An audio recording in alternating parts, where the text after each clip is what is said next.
Hello, everybody. Yeah, it's 3 o'clock already. Welcome. Yeah, I'll grab a drink. I'll grab water later. Hope everybody's doing okay. Hi, Nati. Welcome. Hello, hi everyone. Good afternoon. Good afternoon. Okay, so I think we're left only 2 or 3 people to give feedback on Ola 1. So almost done. And then we'll move on to Ola 2.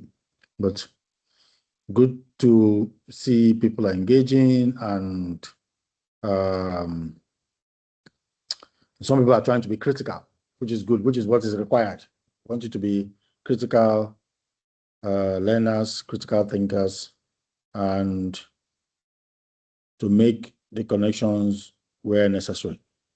Especially, as I noted, that one of the core ideas that guides the disability studies in education course is how people view disability. That's Broderick and Levani's article on disconscious ableism. Very important. As you're moving through, you're also interrogating that. So, especially when you find that either the knowledge or the skills or the attitudes still are in those 2 sections, 2 stages. That's the first, which we all know is still dominant in society, the medical view of disability. Okay, that's the first. But some of us have moved to seeing disability as diversity. Okay, so it's very if it stops there and it doesn't transition to structural, systemic, strategies to inclusive education, then you need to look at that, because whenever you see whenever you see attempts at disability inclusion in education just remain at those 2, know that we're still going to have issues, because it means that the change that you're looking at is only symbolic. It's only happening at that particular time. It's a tick box change. It's not something that when you leave, the inclusion continues. For inclusion to be sustainable, it needs to change systems, it needs to change structures, it needs to change attitudes, all this kind of thing. So always put it at the back of your mind. I was very glad to see the people who were making that shift and making that connection in their online activity. But that was the first online activity. I thought to mention that here so that going forward, you always see where you can make those links. Very, very important. So this week we're going to be, we started off with the policies and right to education, and then we went into, so we started with right to education, the Sustainable Development Goals, Goal 4, Salamanca Statement, and the rest of it. And then we now went into local and international policies and their implication with Judy. Now, this week, we're going into universal design for learning and decoloniality. Okay, they are linked because UDL, again, is a concept from the global north. Okay, so you will hear from the lecture we are going to go today that she's also talking about, okay, how do we think about it in our own context? Now that's very, very important, because a lot of times why inclusive education challenges and barriers persist is because what we're trying to do and the way we're trying to do it and the theories we're using to try to get there have not considered local context. I always remember they were interviewing children. I think they're not up to 15. Yeah. And one child was talking about how the teacher kept using the analogy of a truck, in explaining what she was trying to convey to the learners. But that particular child has never seen a truck in her life. So she could not even relate to what the teacher was saying. So it's very, very important to look at the application of this. So that's why, if you remember from semester 1, we told you none of these theories or frameworks or conventions are cast in stone. You are allowed as students to critique them. You're allowed as students to find gaps. You're allowed as students to improve upon them. You're allowed as students to formulate, another conception or theory you think can better fit into the context where we live in. So that is very, very important, because it's the same way when we're looking at coloniality. It's something I'm struggling with, talking about coloniality of the able-bodied, because whether you like it or not, whether you agree, I think there's a coloniality of the able-bodied, in terms of people with disabilities and able-bodied. But that's a debate and discussion we can have another time. All right, so I wanted to hold on. Where did I keep it?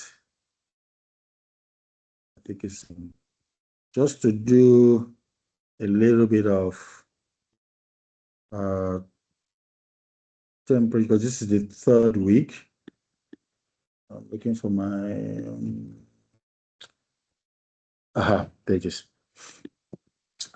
Just a little bit of, because we're in the 3rd week now, just to know how people are faring. So we'll try and make it quick. Let me share my screen.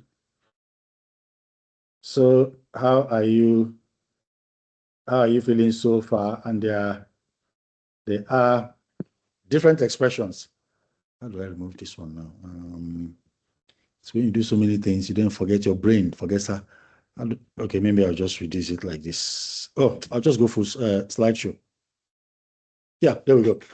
So we have different expressions just for people to you can just put it in the chat. Yeah, so you can just put it in the chat. You have different emoji expressions to just try, and it doesn't cover everything, but hopefully how you're feeling and how things are going so far, the way you're feeling falls into these categories. I'll read them out. So one is happy, the other one is angry, the other one is jealous, and that will be interesting. And then you have scared, then you have awesome, then you have emojis of silliness, frustrated, surprised, shy, disappointed, confused, impatient, nervous, proud, grumpy, excited, curious, and sleepy. I was trying to mirror that in my voice too. So just put in the chat. Just put in the chat how you're feeling, so that we'll just get I always like it when we do these temperature checks, just to see how we are moving along, and yeah, and see how we can support each other as we continue the journey for the course. So I'll leave that on. Yeah, already we have 2 people who are frustrated. Frustrated. Okay. All right. We're going to talk about that. So I'll leave this on for just another minute. No, 30 seconds, rather. And then we just have a little bit of discussion around how people are feeling.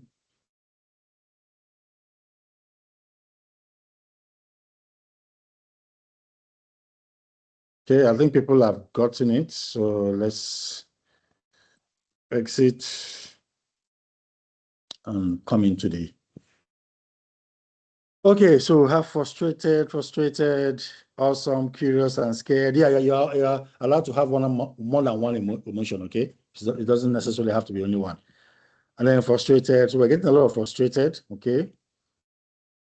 Any others?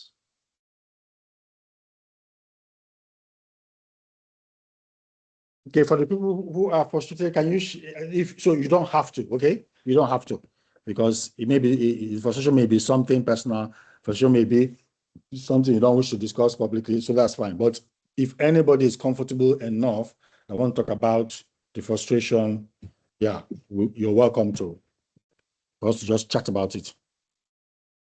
Or if you want to send me an email if you want to send Nati and myself an email about it privately, that's also fine. Depends on you. Okay, Kelebohile, has his hand up. Okay, Kelebohile, please go ahead.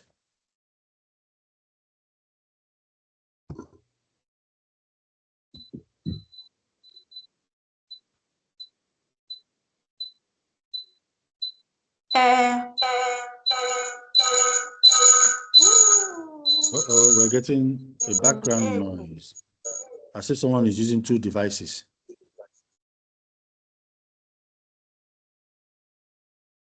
Okay, try again. Okay, Sandra, you send an email. Okay, that's fine. We're expecting your email.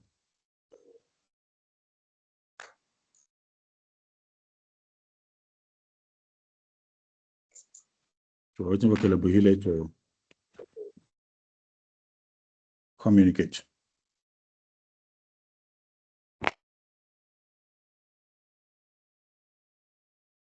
For those that are just coming in, let me actually do this. Let me put the picture in the chat.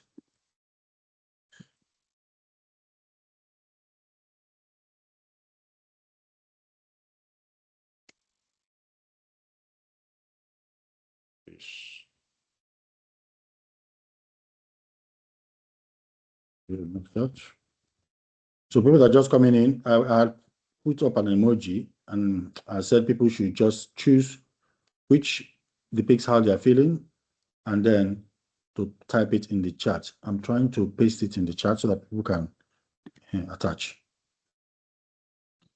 Browse, upload from device. Yeah. Okay. Is that one? That one. Okay, and send.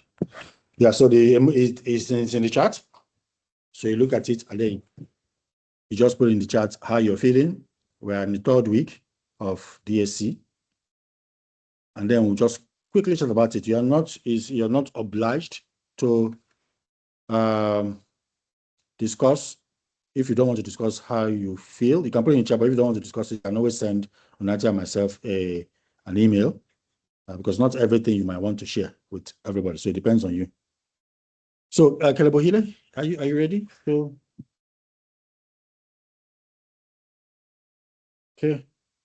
Valley confused, okay. Cedric, coping, managing tough feelings. Okay.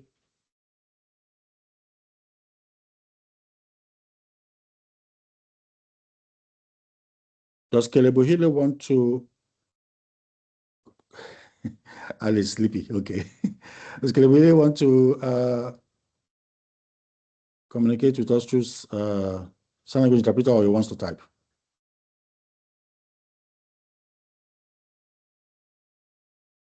Or his hand was not up. Maybe.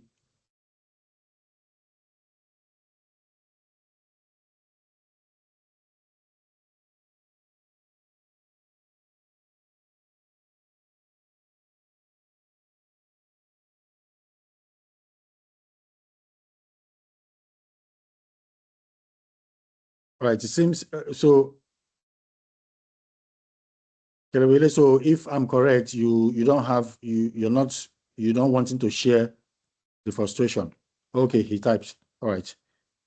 I've been frustrated for about a week now. My laptop is still with IT technician, so it is difficult to do everything using phone rather. Oh my goodness, you're using your phone.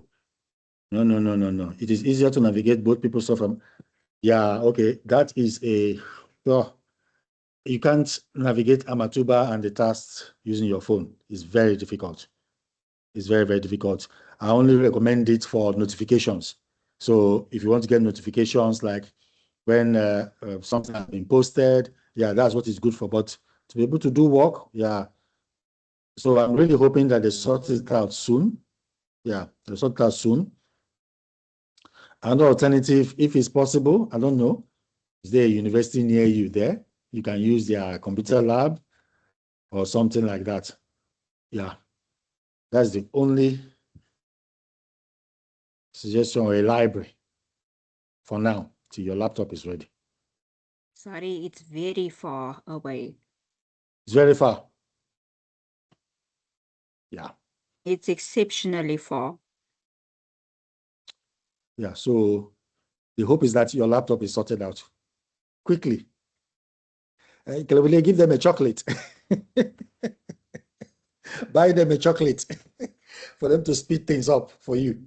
I do hope things will sort itself shortly. Okay. I hope so too.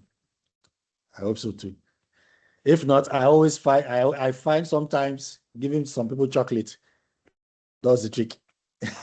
So see if that will work for you. Any other person wants to discuss how they are feeling?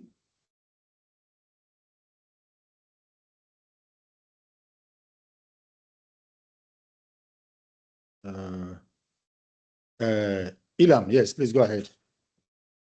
What's the time? Hi, Doc. I am feeling okay. I'm just feeling that the semester is exceptionally short, and being into the third of the ninth week already, we're really running at a fast pace, knowing that the drafts of assignments are due in a week's time, less than a week's time, in fact. So, yeah, I just feel it's very fast paced, and there's a lot of your own time that you're going to have to submit and commit to be able to keep abreast if you look at all the readings and padlets that need to be reflected on. So, I'm feeling a bit, I won't say overwhelmed, but I just feel that it is a lot more time that one needs to invest into working on your own time to be ahead of things, because there's a lot of things we can't cover in class in terms of articles, but that hold a lot of valuable information. So it's really a critical time in terms of managing time. Like for me, I'm on the way to the airport. I'm going to Port Elizabeth. My flight is at 10 minutes past 5, so I'm going to have to ring off then. But it's a lot to really balance and to just keep track of. So I'm just feeling that it is a lot of pressure in terms of the pace. But if we put the time in that is needed, at least that 3-4 hours a day, then we'll be more comfortable moving into the latter end of the course. Because I looked at the course outline, and we're just basically going to cover each disability now and whatever is relating to that disability. So we really past the information receiving stage, if you know what I mean. It's limited this semester. Yeah. Very, very true, Ilam. That's the nature of that's the nature of a postgraduate study. So at this stage, you're not really meant to take all the information. You're meant to be strategic in the way in which you go about the PGDIP. Okay, so that means, of course, see, you have your online activities, which carries 5%. So for now, online activity and assignments, should be your priorities, whereby you make sure that you submit your online activity on time, and the rest of us that start working on your assignment.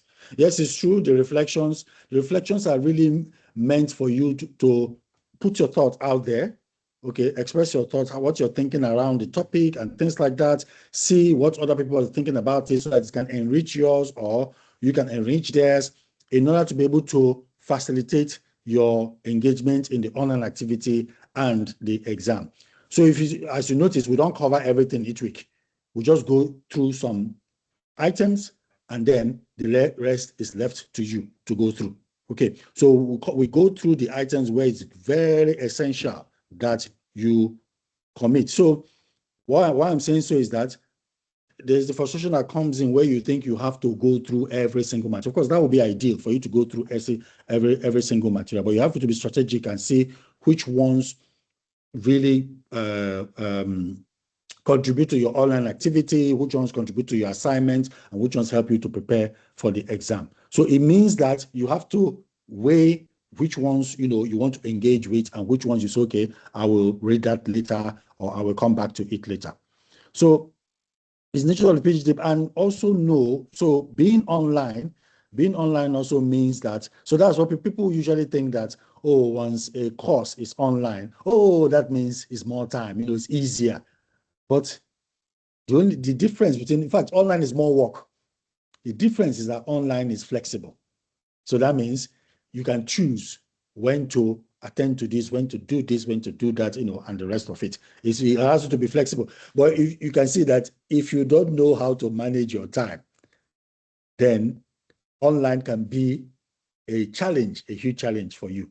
So if you remember right from semester one, that's one I'll be giving is that you need a minimum of 4 hours, to be able to, go to the PGDIP. So that unfortunately that's the nature of PGDIP. And also remember that if you were here physically, we're going to class physically, face to face, you would have had to actually each day go into class, sit down, gauge all these things, and then come back, go back home, go and rest, and the rest of it. So there are trade-offs that happen, whereby you gain some time and some flexibility in one aspect. On the other aspect, is you need to really, really focus on your time and things like that. And that's where you can also work together as peers, peer learning.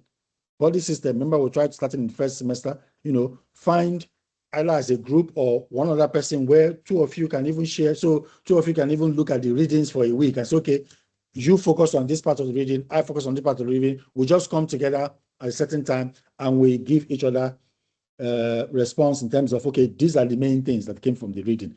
The other person gives you the main things. You discuss and you go. So I would like to, I don't know if there's anything you want to add to that. Otherwise, I was at the touch to inform Ilam and the class. Yeah, no, nothing much from me. I think you have covered all what needed to be said. I think the structure of the course itself has got a lot of content in each module that one must get through, and the only way to do that is by self-discipline and time management. Otherwise, it's quite a lot. It's a lot to go through. Yeah, it's just how the course is, and it's got to be done within a year. So there's no better way of doing it rather than taking your own time, as you are saying, Ilam, that you need to steal from your own time, from your weekends to try and catch up. Fortunately, everything is on record, so you do have time to watch in your own space and time. But I know it really gets very difficult when you are working, more so when your work is making you to travel here and there. It's understandable. It's something that we have to learn to live with because we need these qualifications for the same work. So we just need to find a balance. Otherwise, I do get you and I understand that it's very frustrating. Yeah. So that's why Ilam, that's why before this program used to have 4 assignments. Can you imagine? There was a time when DSC was 4 assignments for the course. And then we reduced it to 2 assignments. And then we reduced it to, yes. So students that have come before you, oh my goodness, go ask. When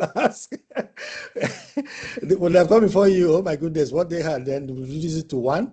And even you can see for DSC, it's only the first 4 online activities that we are grading. We're getting marks for. The other ones, we just need your participation. The reflections is your participation we need. Okay, so but like United said, it is true. It's a lot of work. I'm doing a second master's, so I know what you're talking about, and it's my coursework. I have classes on the Wednesdays and on the Fridays. So this same thing you guys are doing, I'm doing it on the Wednesdays and on the Fridays. So immediately you were saying it, Ilam, I was like, yes, I am going through it, and a lot of us, has gone through it. But you just have to keep trying, managing your time, knowing, what you need and what will support, developing your ideas and things, and then just focusing, on those and using the help available. Remember, we have support structures. Tendani is there as a tutor. For instance, if you find a concept that you've read the article, you've gone to get help, you can't get it, go to the tutorial. Say, Tendani, you know what, this concept, I'm really struggling with it. Can you help me? For him to be able to give you feedback.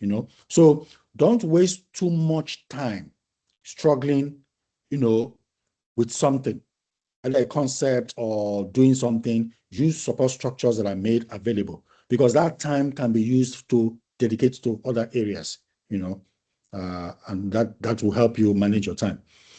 Ali says, I'm having to study working is draining. I close my eyes and it's already morning, like you blink and the day is already over. I agree with you. And then again, everything is on marathon. Once laptop is here, I will have to start everything over, like previous recordings, prescribed readings, lecture videos, and presentations. Well done, Kelebuhile, for keeping up. I did not get that impression from your engagement that you did not have a laptop. So somehow you are doing something right, even using a mobile. Okay. So Padlet posts, I skipped some, and I hope they don't have deadlines. I promise to keep on track, even if I have to wake up. No, the Padlet posts we don't put a deadline to it, but it's good to contribute, because your combination of your Padlet post and your attendance forms the small 5%. Now, people might think it's small. A lot of people, that 5% might not make a difference, but sometimes 5% can mean the difference between pass and a fail. Sometimes 5% can mean the difference between a C and a distinction. Sometimes someone will get up to like 70 or 71, and the person will be itching for it. But if you had worked hard for this 5%, it will push you to a distinction. Okay, so don't underplay it. While we don't give marks for the reflection, it's very important. But not only that, it helps develop your thinking and your learning of the concepts that we're covering. Okay. So people want to send, who don't want to discuss, you can send, if you want to send email, that's very fine, and then we'll take discussion further.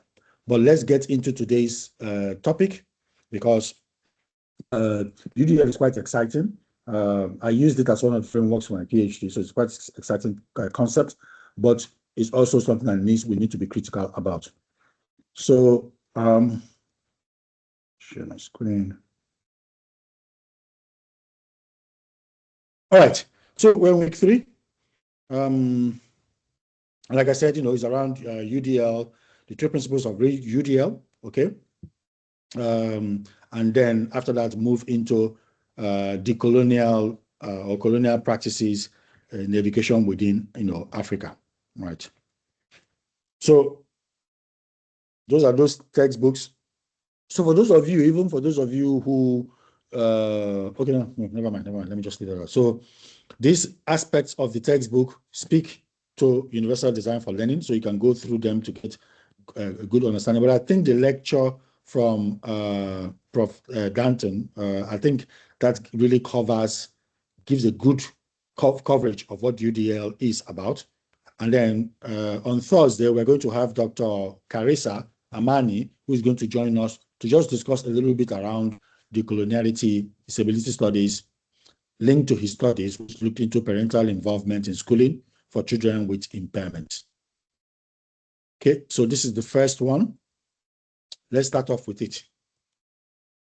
And please just remind me if no, because we need to take a break by 4:30. I tend to forget.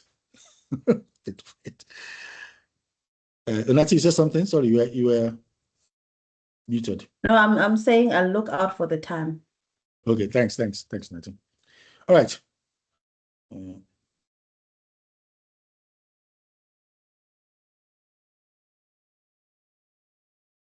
Very good. So I was asked to discuss universal design and universal design for learning and the relationship between them. What I've done is I've organized this talk into 3 sections, and they're listed there: knowledge, tools, and application, to give you an idea of the power and the potential of using universal design for learning in your instruction. And there you see my contact information and my professional email address if you ever wanted to get in touch with me. And that's my picture there, as well as a graphic of the UDL guidelines, one of the several graphics that they have. And I'll be talking about the development of UDL as we go along.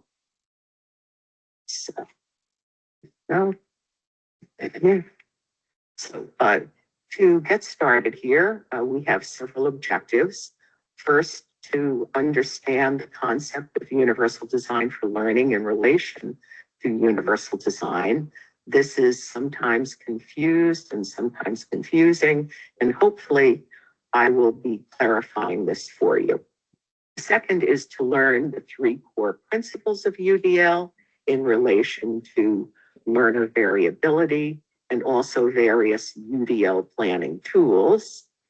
The third is to explore how UDL can meet a wide range of learner needs in different contexts in the global South.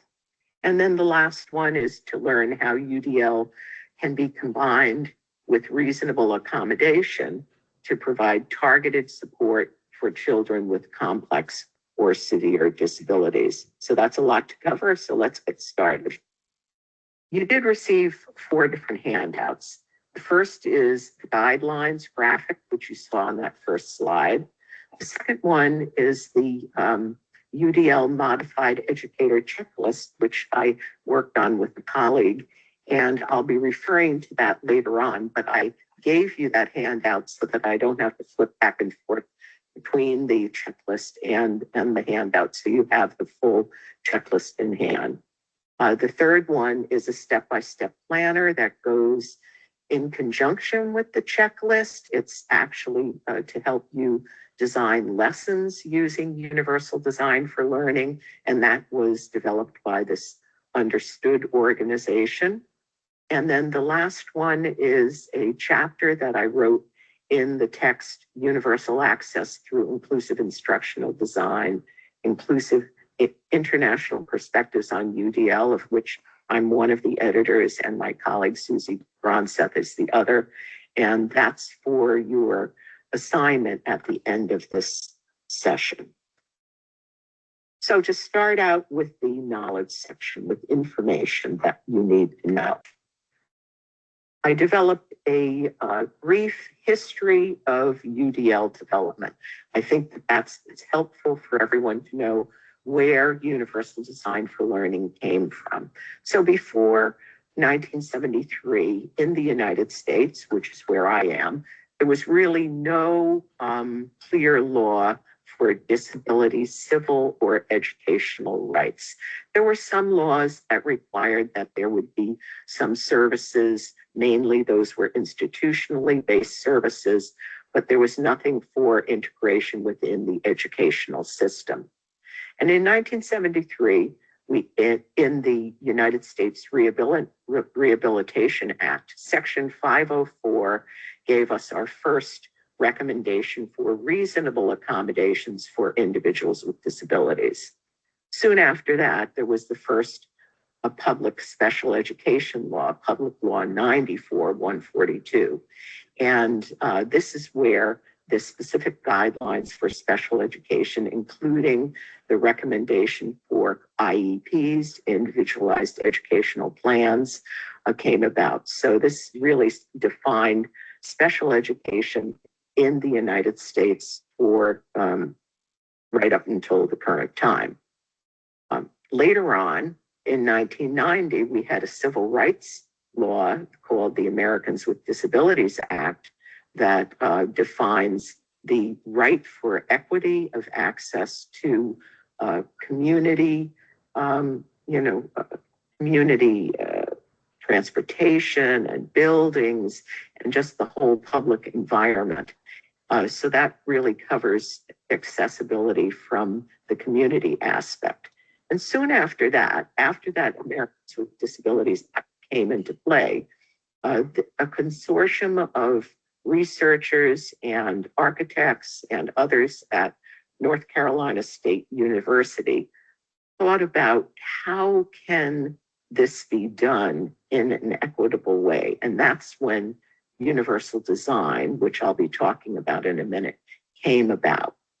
So then in the mid-1990s, the Center for Applied Special Technology, or CAST, looked at this whole concept of universal design and said, how can this design concept that's been developed for physical environments relate to educational environments. And that's when they came up with the principles of universal design for learning. So moving forward, the first time we see universal design for learning coming mentioned in law is in the U.S. Higher Education Opportunity Act of 2008. And then a time after that, in the regular education law, Every Student Succeeds Act, universal design for learning is also mentioned as a means for students to be able to fully participate in the educational environment.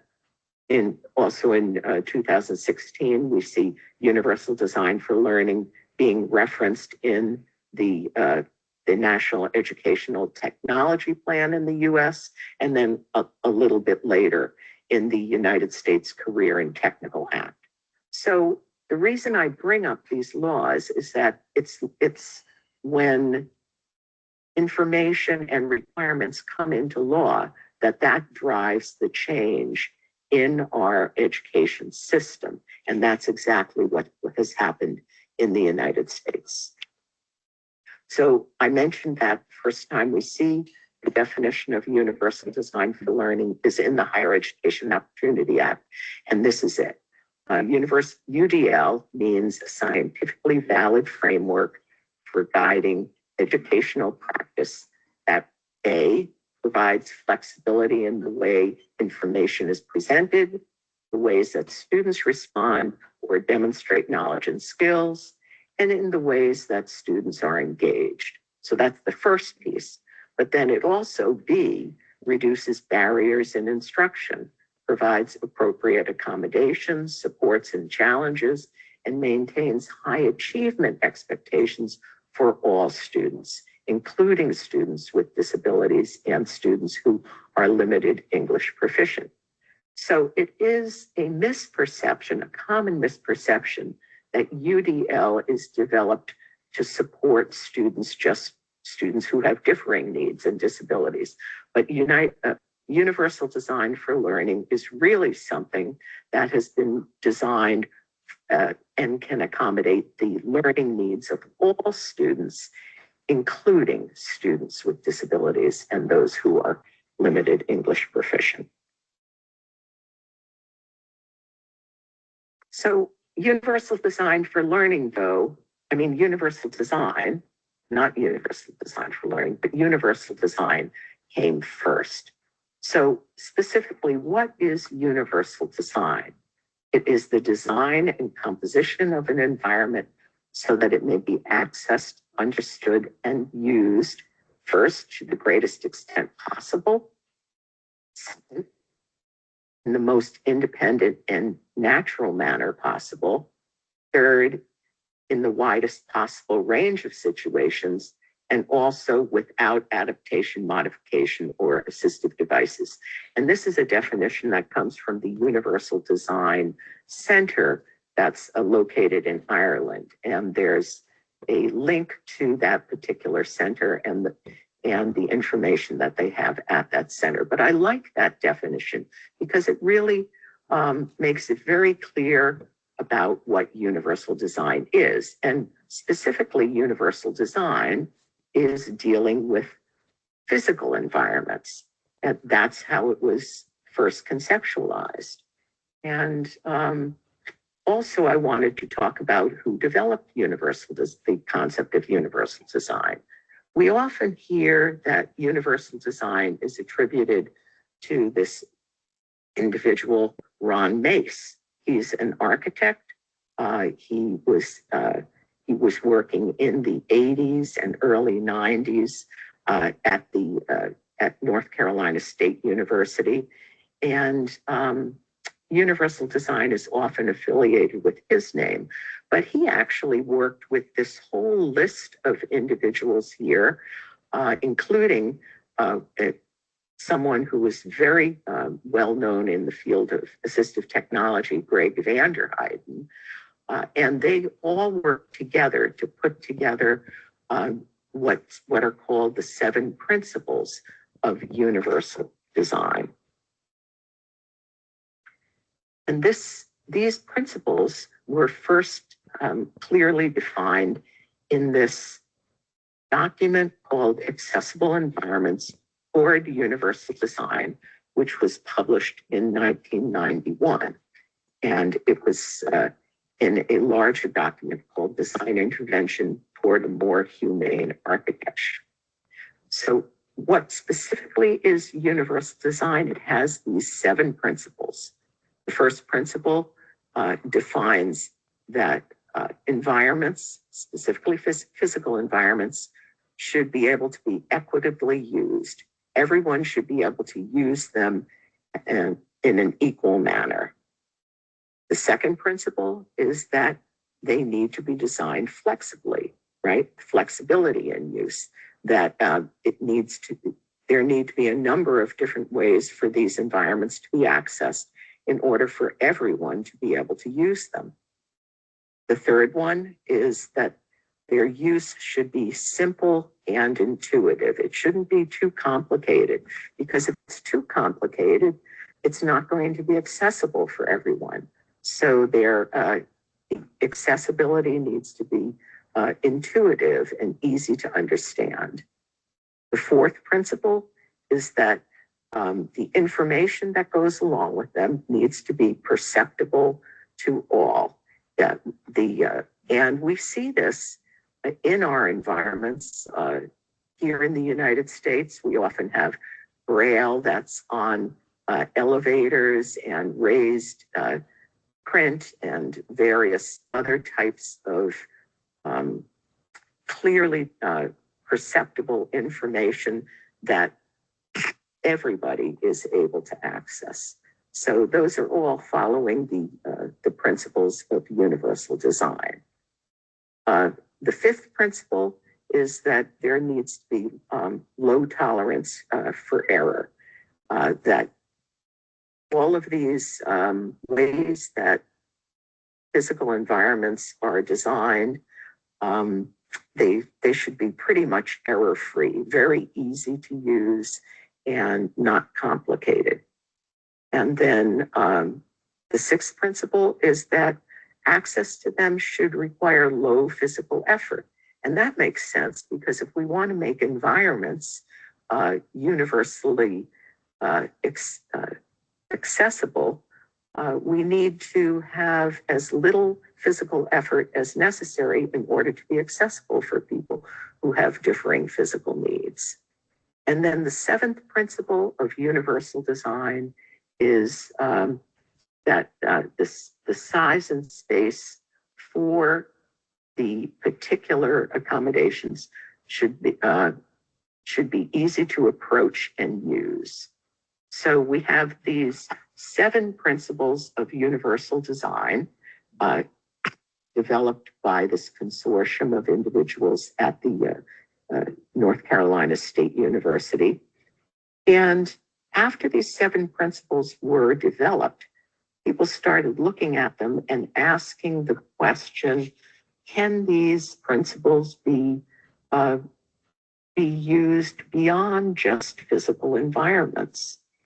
And there are other frameworks that have been developed based on universal design, not universal design for learning, but others who stick pretty carefully to these universal design principles and try to translate them into other environments. But what happened was that universal design really has been successful in extending this architectural concept of universal design from physical environments to universal design of educational environments. And that has been accomplished through the work of CAST and their approach to looking at universal design for learning through the lens of how the brain works. And here you see pictures of 2 different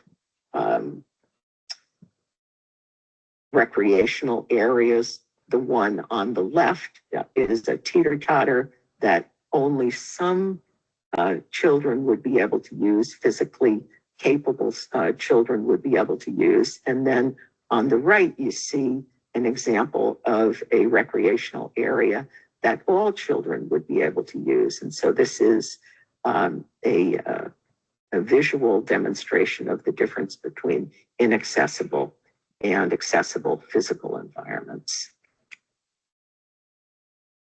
So further on, in the early 1990s, Universal Design for Learning started to be something that the Center for Applied Special Technology and the individuals there began to think about how can we take this universal design, these principles and these ideas of equity of access to environments, and how can these be applied to the educational environment? And what they started to look at was the brain, how the brain learns, and what they could take from neuroscience to develop some new principles that would define how we could better design learning in a more accessible and equitable way.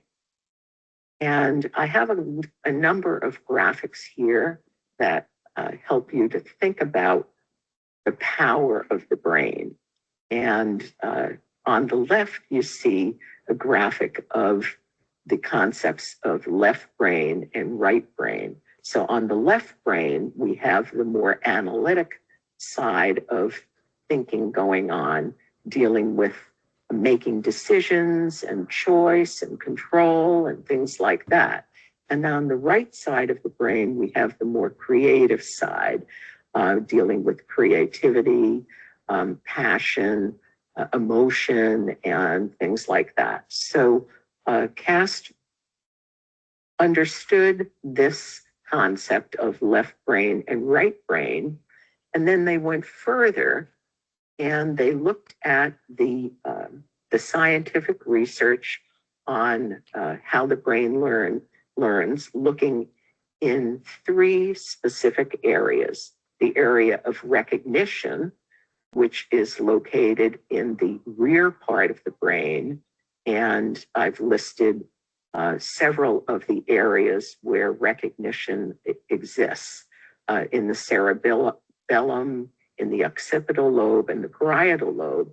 And when I'm talking about recognition, I'm talking about like sensory recognition, where the brain picks up visual cues, where the brain picks up auditory cues and takes in all of this sensory information.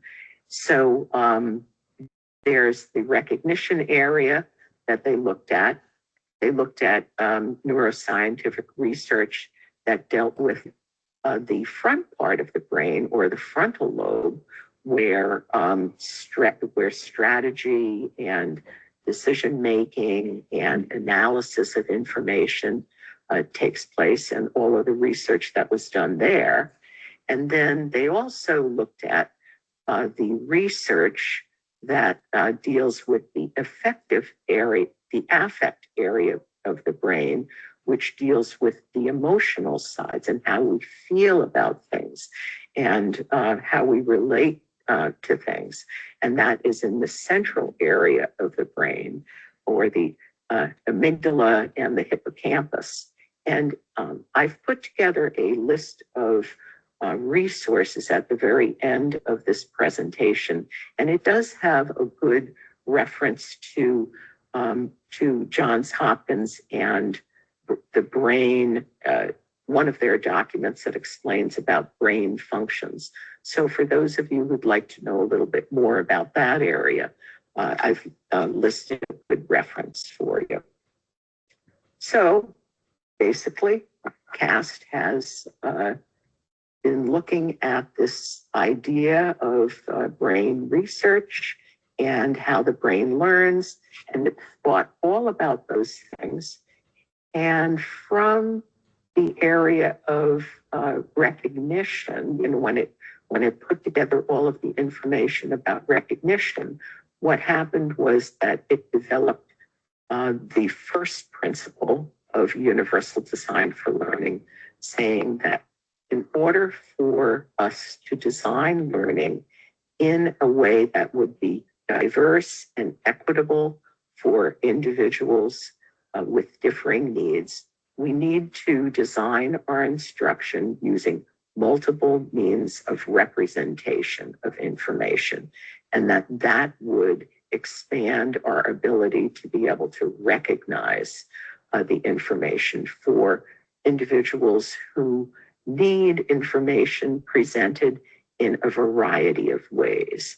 And the reality is that all students benefit from information being presented in a variety of ways, because then we can have like multi-sensory learning and other types of learning. So that's the first principle of universal design for learning, multiple means of representation. The second principle is based on their understanding of neuroscientific research that relates to how we strategize, how we think about things, how we respond to that information that has been recognized. And that principle they've expressed as multiple means of action and expression, that in order to provide equity of access and universal design for learning, equity of access to learning, we need to provide multiple ways for our students, for the learners to be able to respond to the information that has been received through recognition. So, and that expands their opportunities for strategic output.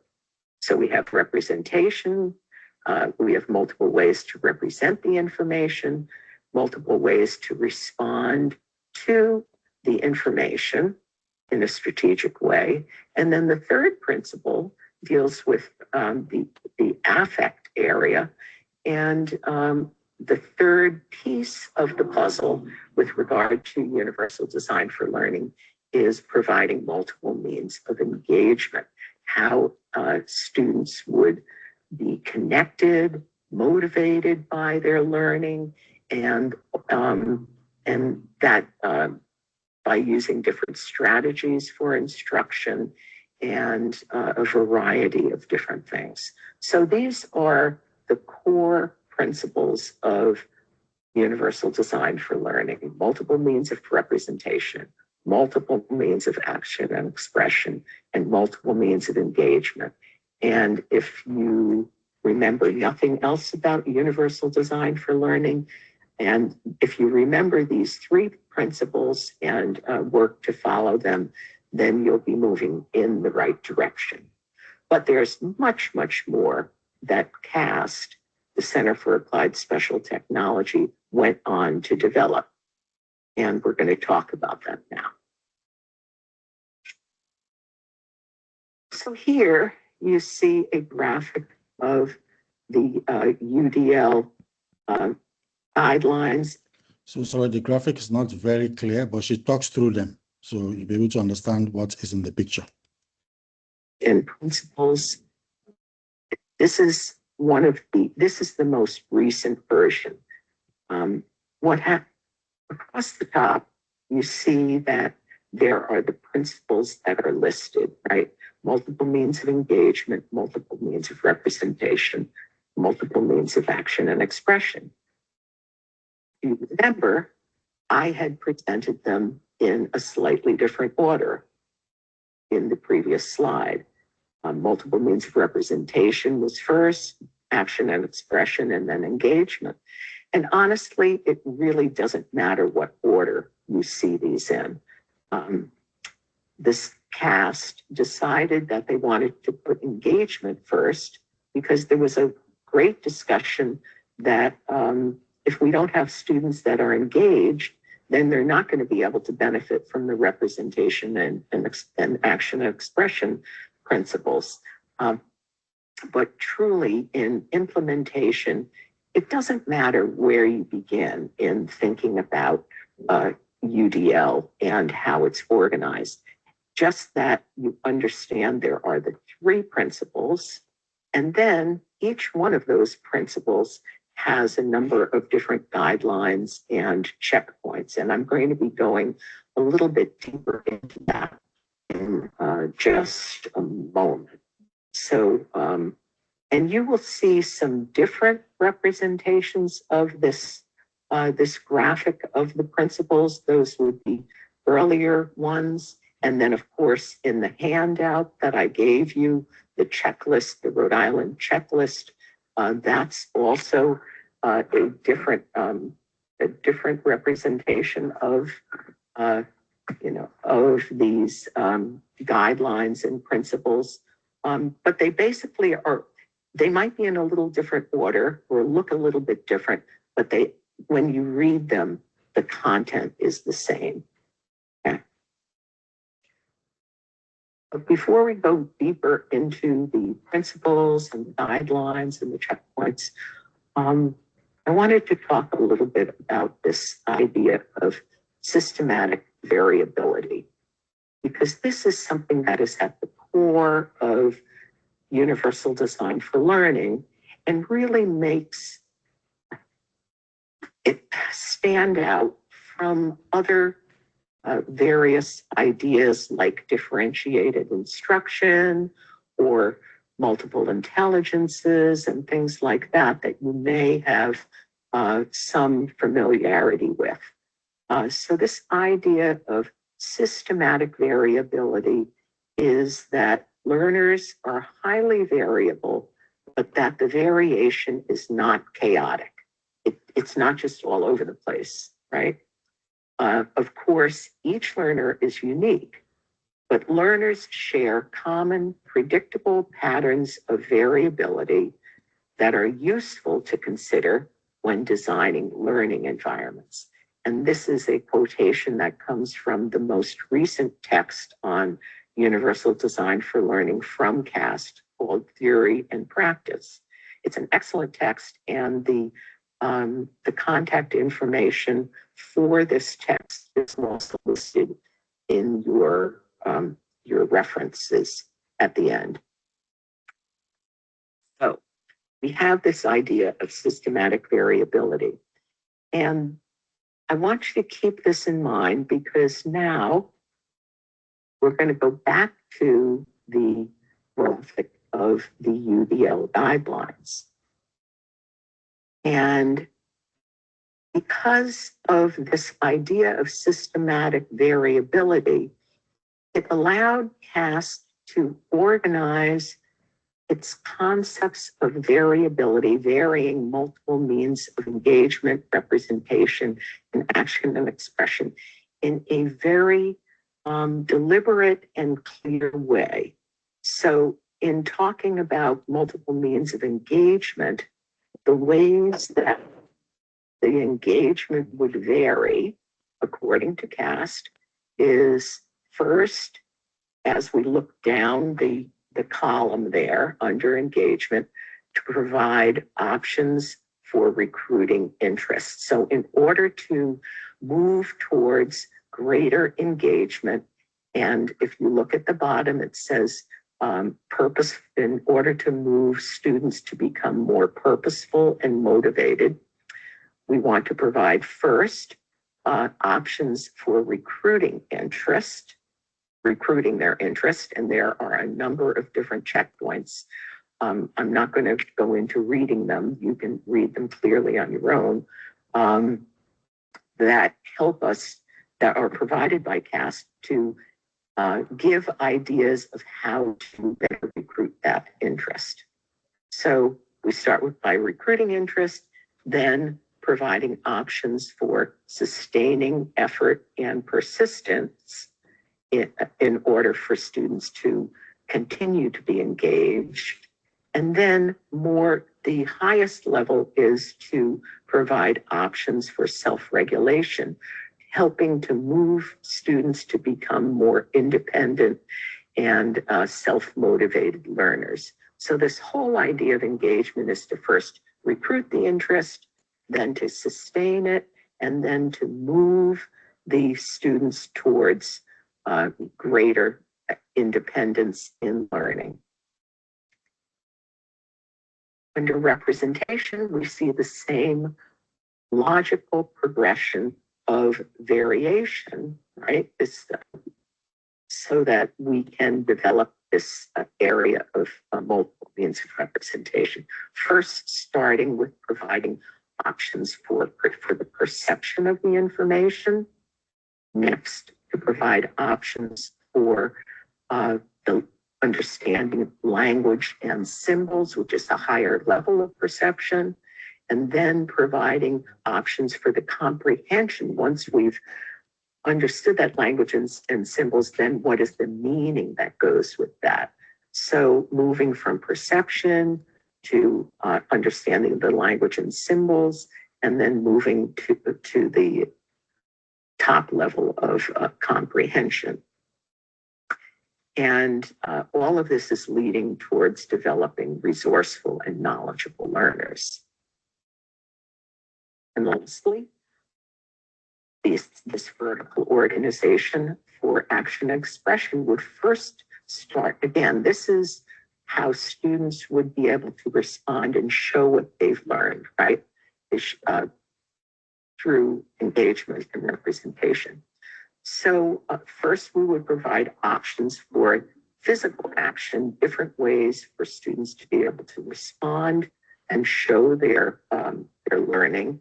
Then providing options for various means of expression and communication, and then providing options for higher level executive functions, making decisions about how best they can show their knowledge and information, and set their own goals to become more strategic and goal-directed learners. So that's the vertical organization, and that's one of the ways that CAST organizes UDL in a systematic way. But that's not the only organization that's in this graphic here, in this grid, the UDL framework. It also has a horizontal organization. And I mentioned the various goals, but we have the level of goals which is the goal that we're working towards for expert learners. We want expert learners to be purposeful and motivated, resourceful and knowledgeable, strategic and goal-directed. So how are we going to get there? The first level is to have access. So this framework is organized also in the access level. So we need to start with access so that individuals we're able to recruit interest. The students are able to have options to be able to perceive the information and options to respond. The next level is to build on that, right? So we're going to build their knowledge and skills by providing options to sustain and persist, options to better understand language and symbols, and better be able to express and communicate. And then the third level is providing options to be able to internalize the information and to become more self-directed learners, right?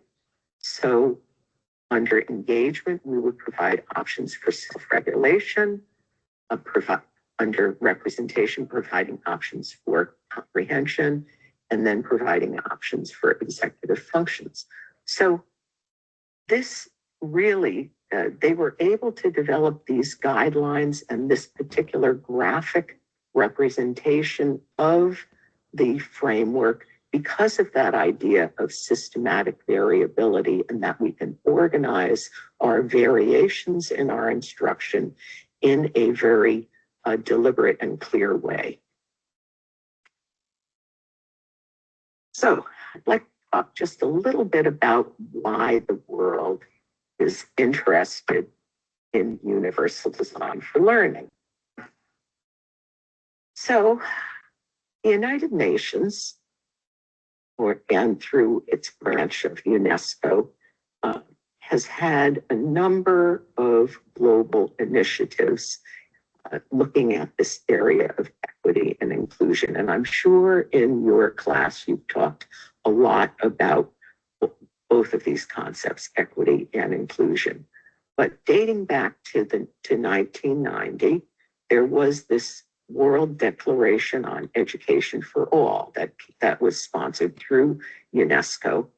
And the statement that came out of that World Declaration is that every person, whether they're a child, a youth, or an adult, shall be able to benefit from educational opportunities designed to meet their basic learning needs.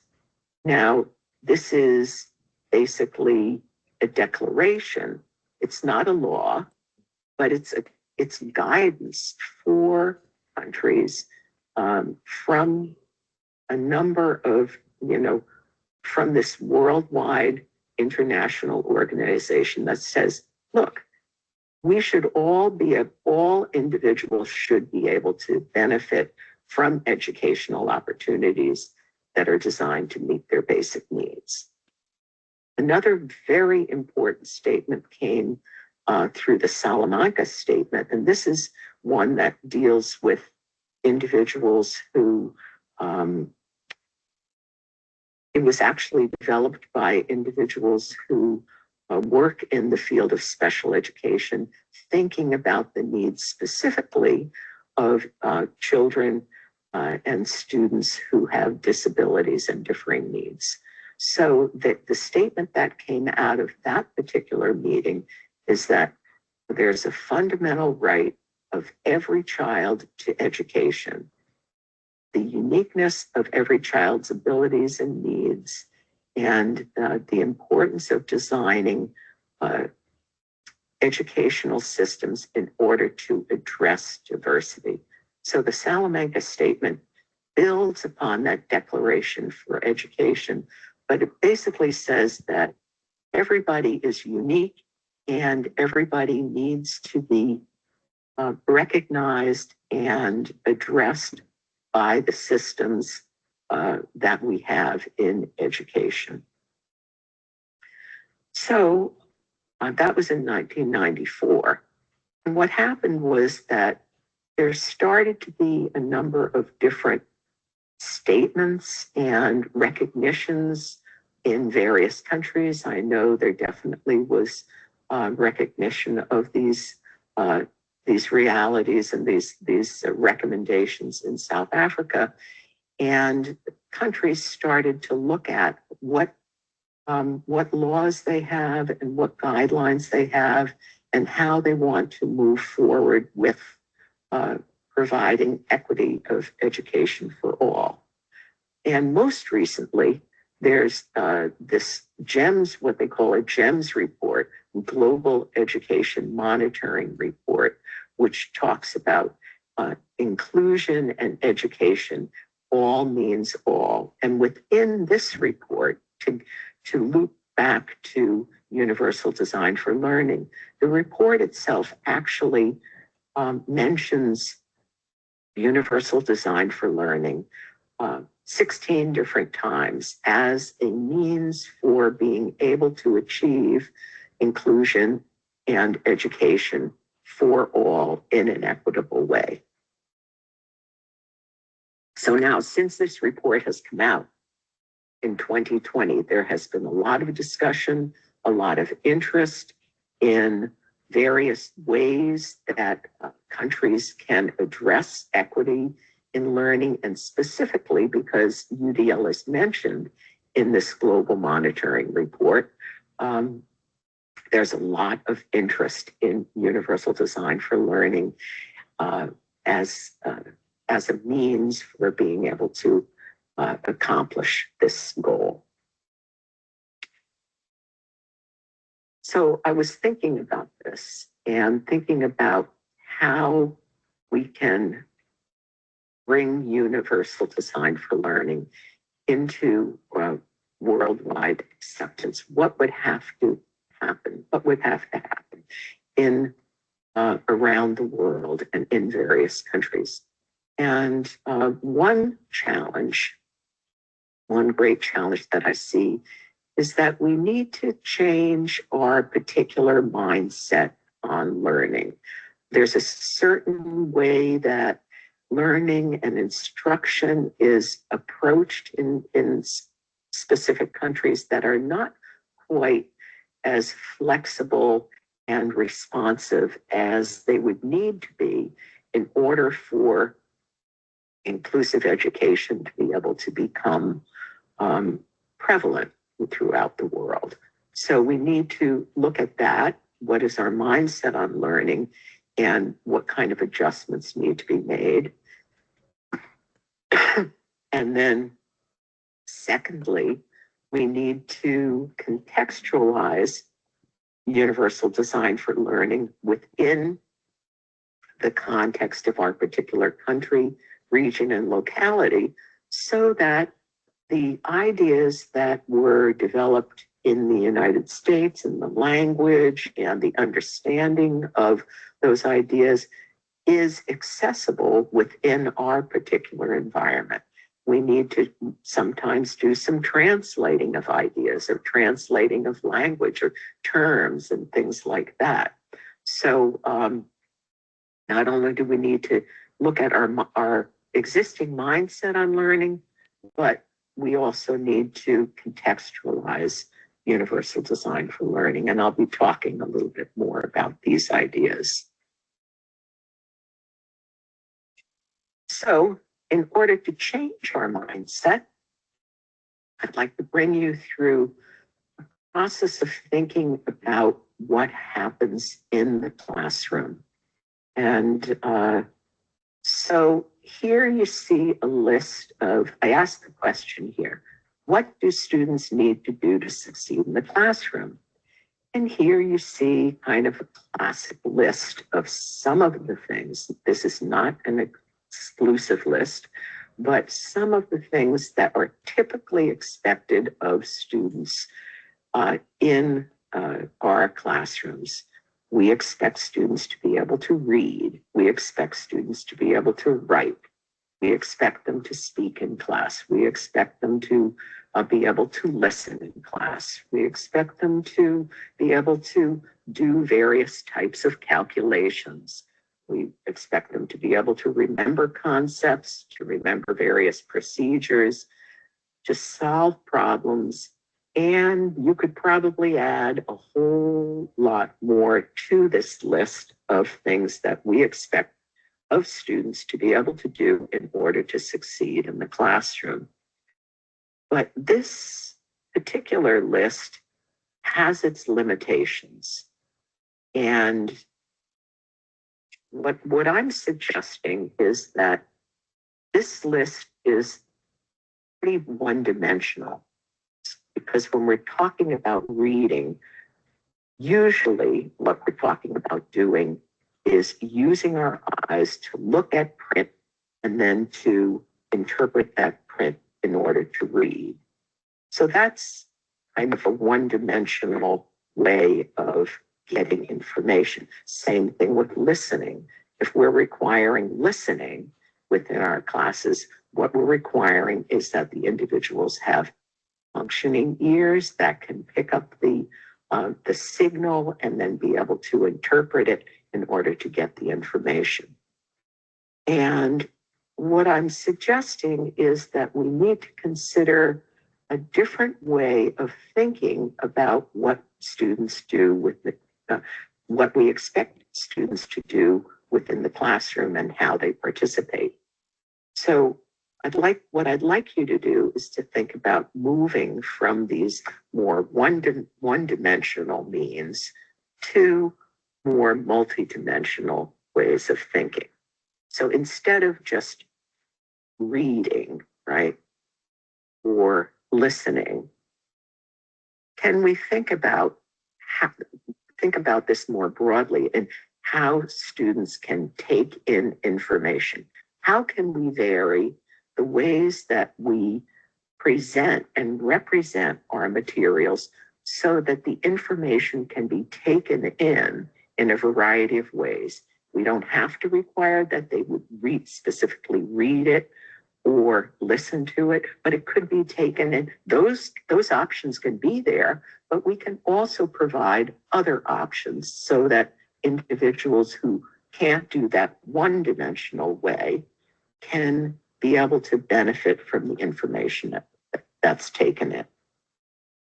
Also providing more dimensions in terms of how students would express information and in how they would demonstrate their understanding of various processes rather than just remembering them, and how they would demonstrate their understanding of concepts and ideas, and being able to show what they know through means that are more personally accessible to them.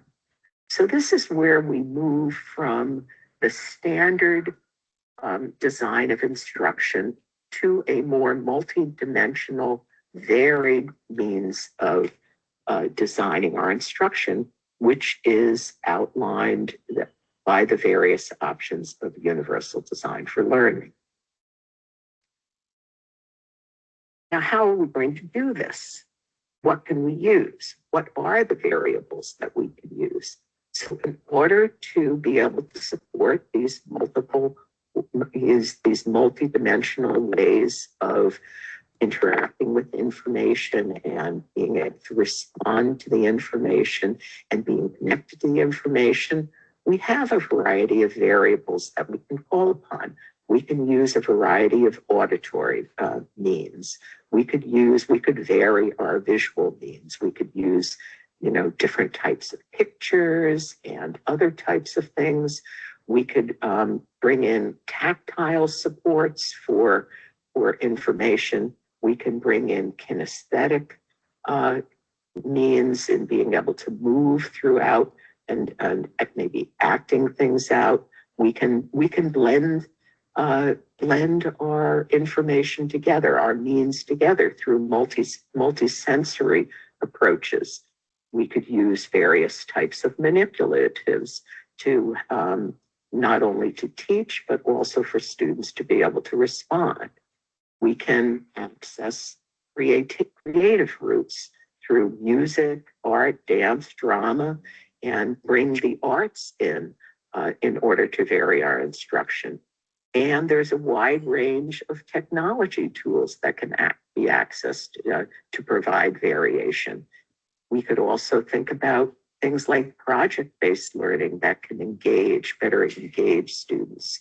So this is all a part of moving and, changing the way that we think about information in order to be able to vary our instruction using the universal design for learning principles and guidelines that I've introduced.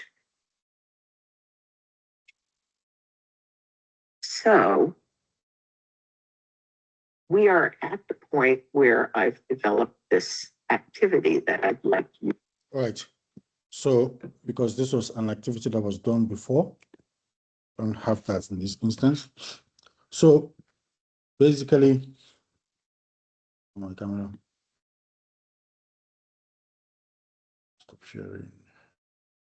Yeah, so basically that is Dr. Dalton's introduction and explanation of the relevance, importance of universal design for learning. Its history, its foundation in neuroscience, but also the need. You see how she was linking it to decoloniality. The need to not only understand, what it is, but for it to be effective. She mentioned two things. That one is mindset towards education. That means you have to. So that's that. How will I say it? That's that attitude part of competencies that we need to have. Knowledge, skills, the attitude part. So that mind shift aspect. So it means that if you have someone who mind has not shifted from the traditional way of teaching and learning, it's very difficult for the variation of UDL to succeed. So that's that mind shift talked about that needs to happen first. Then afterwards, you know, don't just take it and slap it into your context. No, you look at, okay, how can UDL implementation within my context be contextually relevant? Because if you talk about the aspect of technology, within your context, do you have the technology? Do you have the different tools? Do you have the different skills, that are required? Okay, so those are very, very important. So, but attached to that context is now decoloniality. That means, because like I said, this is another framework from the global north that is being applied to the global south. So you as critical scholars, you are meant to not only find the value of it and the application of it for our context, but also to critique areas where you think it falls short, areas where you think it has not considered, areas where you think it does not speak to your own environment, and allow to formulate what you think what it needs to reconsider or what needs to be added to it. Okay, so very, very, very, very important. And because so when we talk about decoloniality, the answers are not there yet. They're still shaping up, because decoloniality is still a very new topic, still a very new endeavor at university. So it's us that are engaging with it now, the ones championing how it will be shaped in future. Okay, so we have 8 minutes, so we won't be able to go through any other thing before we go on a break. Okay, so this small time we have, I just want to then open the floor for, does anybody have any questions, comments about the video we just watched, or any other aspect that you would like clarification on, or that you want to air your views about? Okay.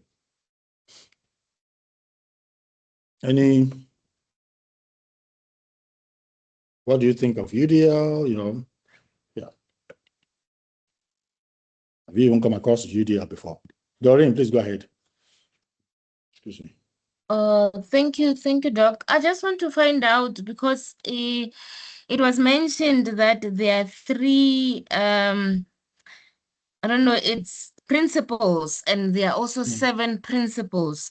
So these other 3, they give guidance to UDL, or as part of UDL.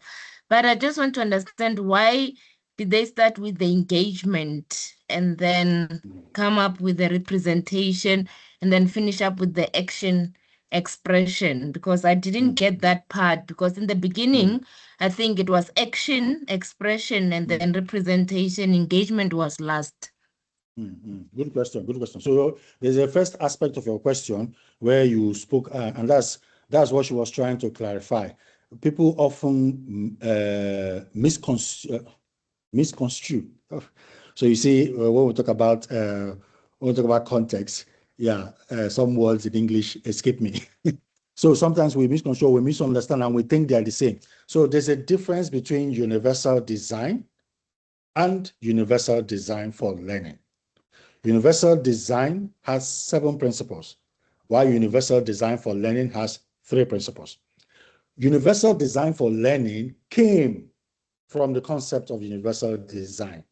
So universal design came up first when they were looking at buildings, the environment, to make sure that when you design buildings, when you design classrooms, when you design the parks and everything, you design it for maximum variability. So that means universal design is about whatever people are meant to use. You've designed in such a way that the most people who are different can use it. So for instance, if you're going to the building, if you're going to a story building, you don't construct a building where only people with 2 legs can access the building. You make sure that people who use wheelchairs can access it, people who use walking stick can access it, people who are blind, who can see where they're going, can access it. So you vary and make sure that different kinds of people are able to access the building. So that's where you talk about the 7 principles. Now, like you said, universal design now looked at if we can, if we say the challenge is not in the individual, so the individual who cannot walk into the building, but it's actually about changing the environment. How can we do that to the educational environment? So they now thought, okay, if we can actually accommodate different kinds of people in the physical environment, how can we do that in the educational environment? And that's where they now brought out universal design for learning, which has 3 principles. So it talks about multiple means of representation, multiple means of engagement, and multiple means of action and expression. Now, you probably did not pick it up, but she did note, and which I also agree with, it doesn't matter in the order which they come in. In fact, when I do my order, I actually start with representation. I actually say, okay, first, how do I make sure I vary what students receive? That they don't only receive written, but they receive visual, they receive oral, they receive emotions, feelings. That's why we go into feelings in this course and in this program. They receive information through feelings, through attitudes, and all these kind of things. So I usually start with that. So it really doesn't matter which order they go in. If you start with engagement, if you start with, but she was explaining that for CAST, the people who developed it, they were of the view that you have to recruit interest first. So that means you have to motivate people first in order for them to choose which way they want to demonstrate what they know, which is action and expression, or choose which way they want to receive information, which is representation. And in a way, there's some value to that, because what you want is you want students and learners who are motivated to learn. If you have students and learners who are motivated to learn, they are more likely to direct their own learning. They are more likely that when challenges come, it actually fosters their learning rather than limiting their learning, because they'll start looking for, okay, how can I go about this? How can I summon this? How can I, what possible answers are available for this? Okay, so I hope I answered your question. So first of all, there's universal design, which has 7 principles, and that one looked at the physical environment and how we make sure that the physical environment accommodates all. But then there's the universal design for learning, the one we're learning about, which talks about the educational environment. But as you know, we cannot separate the physical from the educational. As you know, our students still need to go into buildings. If those buildings are not accessible, we're failing in universal design. If the buildings don't have ramps, if the signage does not have, black and white, high contrast, people with low vision are not able to get into the building. Okay, so those kind of things. So they actually work, together. So that's universal design, and then universal design for learning. But like you said, it doesn't matter which one comes first, which one you start looking at first. In fact, that's one of the variability I would say is actually good. Depending on how you want to approach it, you see the one you want to start up with, but you must cover all 3. You must cover all 3. That's the essential part. Unati, please jump in anytime if you want to add. There's anything you want to add from what I'm saying. So Doreen, Now, Unati. before I add anything, I'd like to know if it is clear with Doreen, because if not, then maybe my addition would to try and simplify what you have just said for her. Doreen, is it clear? It's very clear. Thank you so much, Doc. Okay. All right. Thank you. Then let's go to Kelebohile. Looking at the time, 1 more minute. So Kelebohile's question is the only one we'll take. Then we'll go for a break.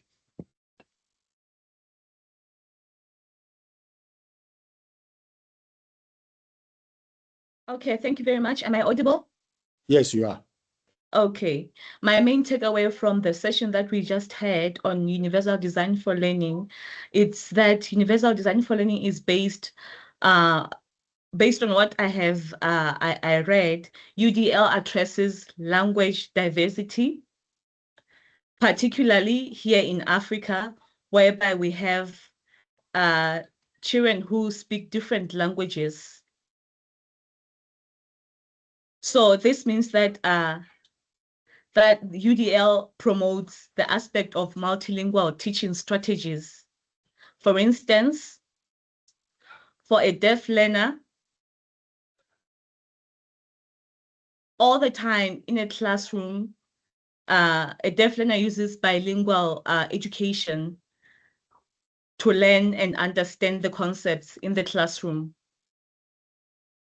So UDL plays a major role in encouraging that, for encouraging both languages, which is sign language and English, for easy learning of the concepts for a deaf learner. In addition to that, it also promotes the issue of visual demonstration, which is visual models, because most of learners, when they learn through the picture messages or the visuals, it means that the teacher has to stand in front of the classroom and show them how to do or demonstrate all those visuals to them, instead of just reading the concepts in a text form. So it can be difficult for some learners to understand. For instance, myself in high school, since I was not competent in sign language, I used the teacher used a book with pictures, and the teacher would also write on the chalkboard and make pictures and try to see if I understood the concepts that were introduced in class. So that I was on the same level of understanding with other hearing students. Yeah. So UDL is very pivotal, especially in schools whereby we have limited resources, especially in our context in Africa, whereby a teacher can use a board to write, draw, for students to have the same level of understanding, and also encourage group work sessions. So that different learnings can be aligned within each and every student in class, and the knowledge can be shared among the students. My final point on my takeaway with the previous session is that we know that in Africa, like in Southern Africa, we have children from different communities and different cultural practices as well. So this means that